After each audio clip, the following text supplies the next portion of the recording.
Today we're going to do a comparison between the Secrid original card protector wallet and the Ekster Parliament wallet. These are both box card wallets, and we'll see how they stack up. Stay tuned.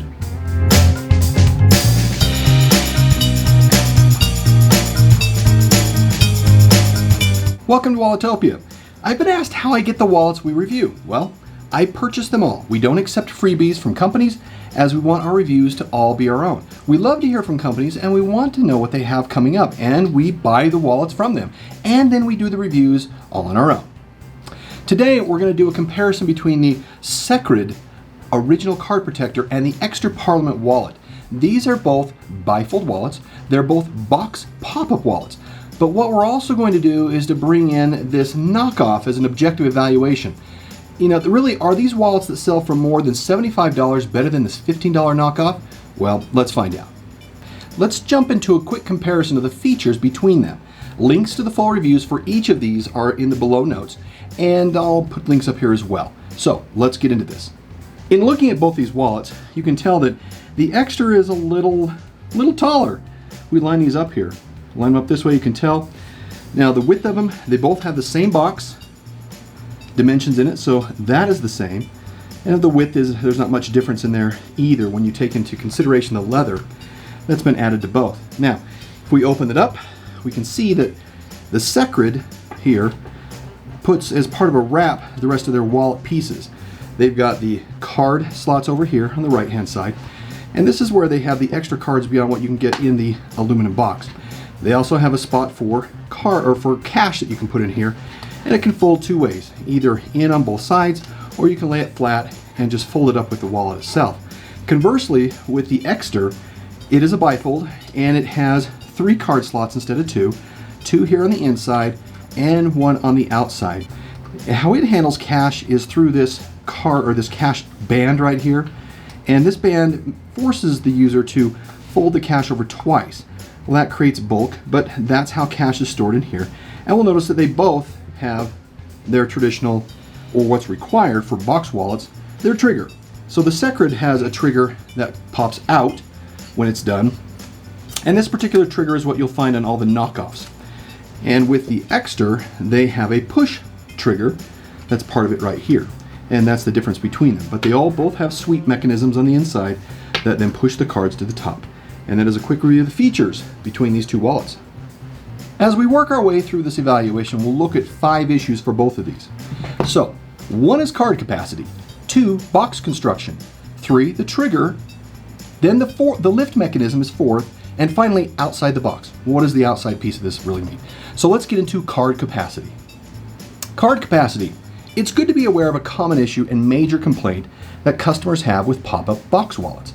That is regarding the types of cards it can hold and how it affects the box's capacity. Now, all pop-up wallets in this size can hold up to 6 cards, but that assumes they're all smooth, kind of like the ones we use here in our demonstrations. These are all smooth. Now, meaning that they aren't embossed, and embossed are like a picture you see up here, where the cards are imprinted and they have raised letters. Now, if they're embossed, you're going to be only likely to get 3 to 4 cards in the box. If you mix them, then it'll be somewhere in between that. It's really a simple matter of the card and the depth of the card affecting the overall number that can go in there. So that's why they say a 4 to 6 that it can fit. Now, this is a huge complaint for customers, and so it's wise to look at the number of cards you have, the types of cards you have, and see if these wallets are good for you. Box construction. Let's talk about that. Now, the Secrid and the Ekster, as well as most knockoffs, use an aluminum box, and we can see that aluminum box here with the Secrid. The Ekster's is wrapped in leather here, but honestly, when you look in this, it just honestly looks like it's plastic. But their website says it's aluminum, so that's what we'll go with. There is a consistent message across support boards and reviews that over time these boxes begin to bend inward on their face. So these box faces here, these begin to squish in, and it affects the insertion and ejection capability of the cards. Now, Secrid mentions you can carry their wallets in your back pocket, but really I would suggest that that's a bad idea due to possible integrity issues with the box. There's also the likelihood that over time, and depending on the frequency of usage of the trigger, that the material used to maintain the friction Now there's pieces on either side of these boxes that help maintain the friction of keeping the cards in, that begins to wear down over time, and the end result is that cards begin to leave the box on their own. If you want to see what that looks like, well, let me show you with the knockoff that we have here. So we will get 6 cards that we have here.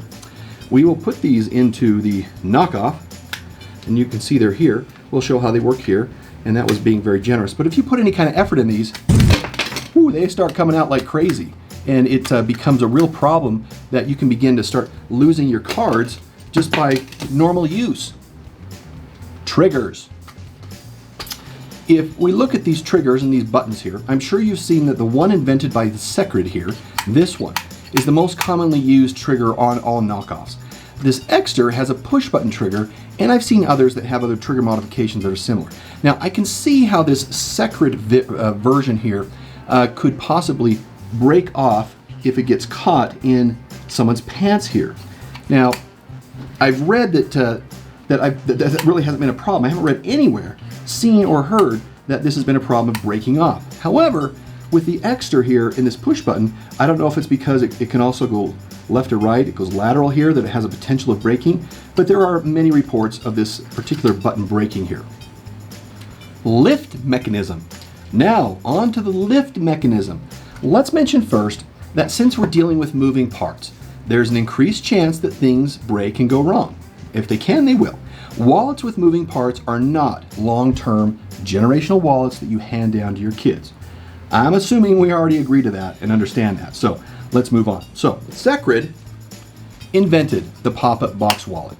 So it's safe to assume that they've had the longest time to experience this lift mechanism and to understand all of its weaknesses with plenty of time. They invented this over 10 years ago to address any problems that come up.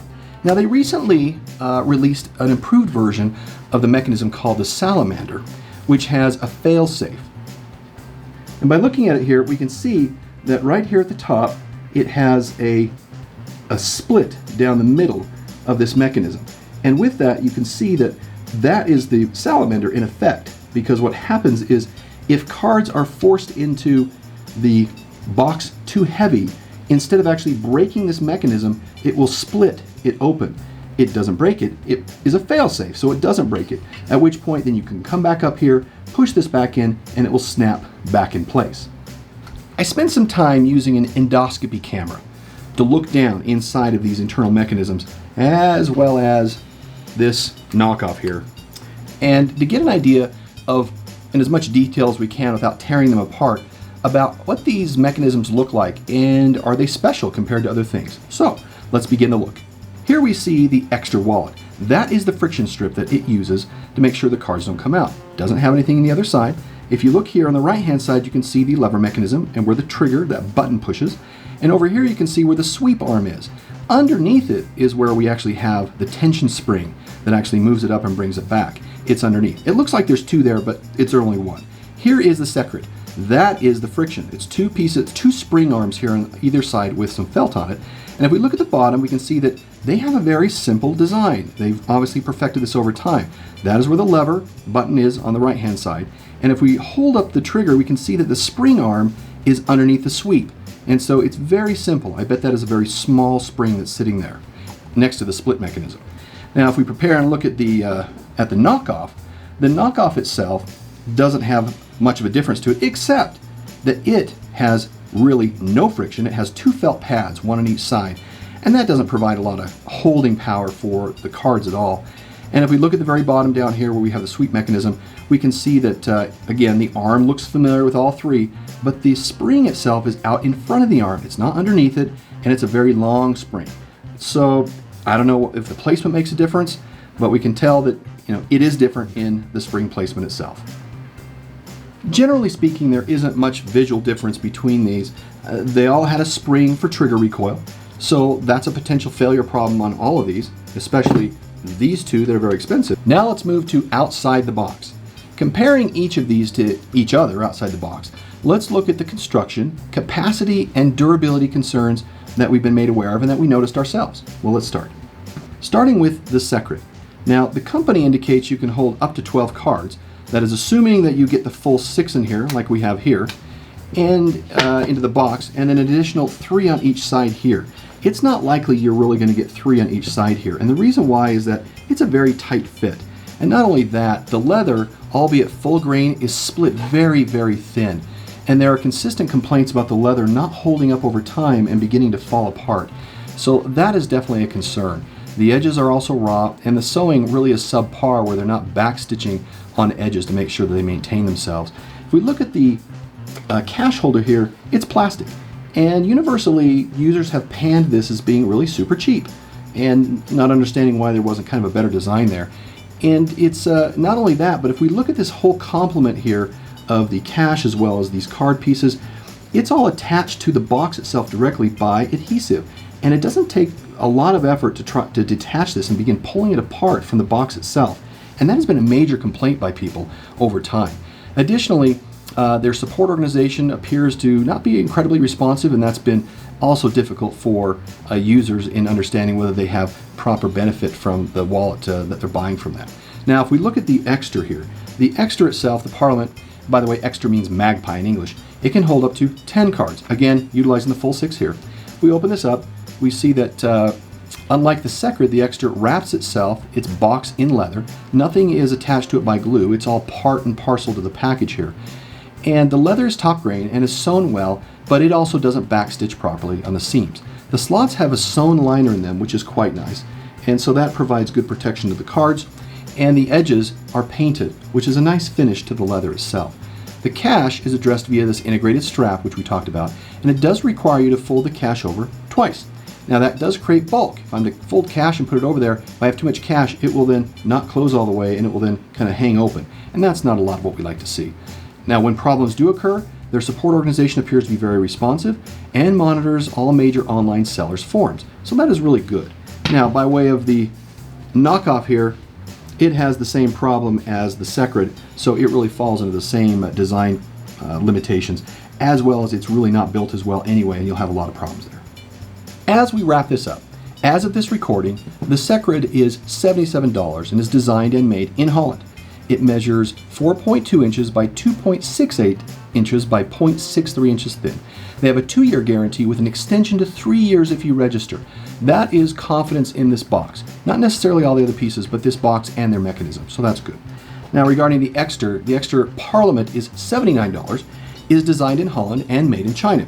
And it measures 4.1 inches by 2.1 inches by 0.59 inches. They have a 14-day full refund with a 60-day exchange guarantee. Now, one distinction is the variety of options with the Secret that you have here versus Extra in other models. If you're serious about a box wallet, you really do need to spend time on both of their websites to fully appreciate the offerings they have and what appeals to you most. The Secret has many, because it's all based around this box. The Extra has 2. Has this Parliament bifold, and then it has a model which just looks like this, which is their slim model. That is the Senate. And between those two, that's your review and your comparison. Now, we hope you've enjoyed this comparison, and you'll come back for more reviews and discussion about wallets in the future. Thanks for joining us today. Bye.